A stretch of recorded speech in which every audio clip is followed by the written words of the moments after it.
Saat libur long weekend 5 sahabat, Rina, Dito, Gendis, Rama, dan Lia, memutuskan berlibur ke sebuah villa terpencil di dataran tinggi.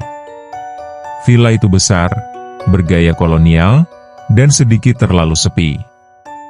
Namun harga murah dan pemandangan indah membuat mereka tak curiga apapun. Begitu masuk, perhatian mereka langsung tertuju pada sebuah patung perempuan di ruang tengah. Patung itu sangat cantik, hampir seperti manusia sungguhan. Kulitnya pucat alami, rambutnya terurai, dan matanya menatap terasa seperti mengawasi. "Kayak, beneran hidup," bisik Lia sambil merinding. Dito tertawa. "Ah, seni tinggi. Santai aja." Mereka tak tahu, patung itu bukan sekadar hiasan. Saat malam turun, masing-masing mulai mendengar suara kecil.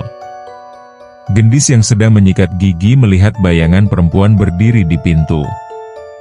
Ketika ia menoleh, kosong tak ada siapapun. Di kamar lain, Rina mendengar bisikan tepat di telinganya.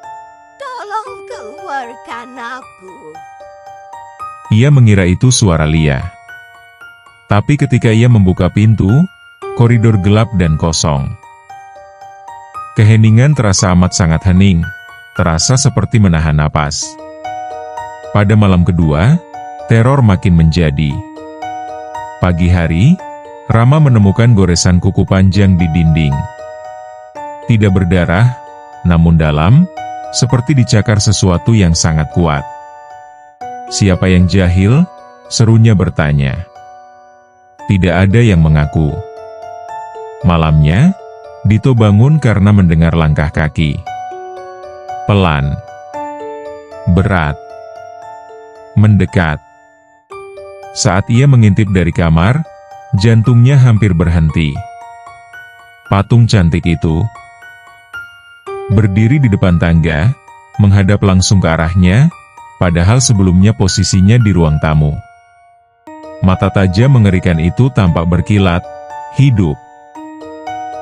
Pagi berikutnya, Rama tidak ditemukan.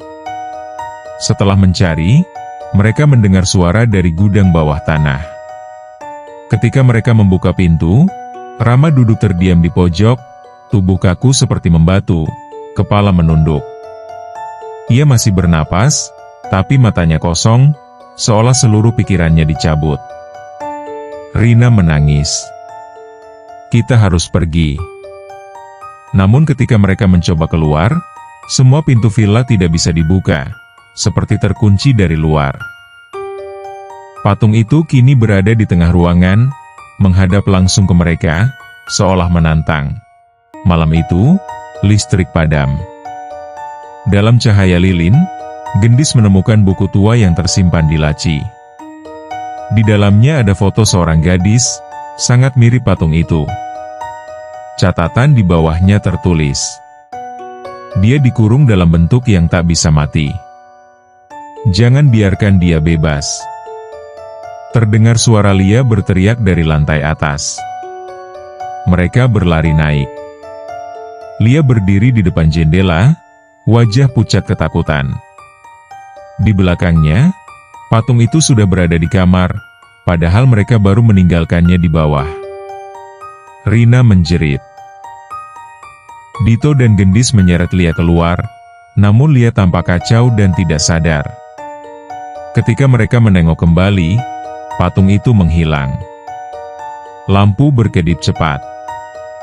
Saat lampu kembali menyala normal, Dito sudah tergeletak, mata terpaku ketakutan, nafasnya berhenti, tanpa jejak luka sedikit pun. Seolah ketakutan yang membunuhnya.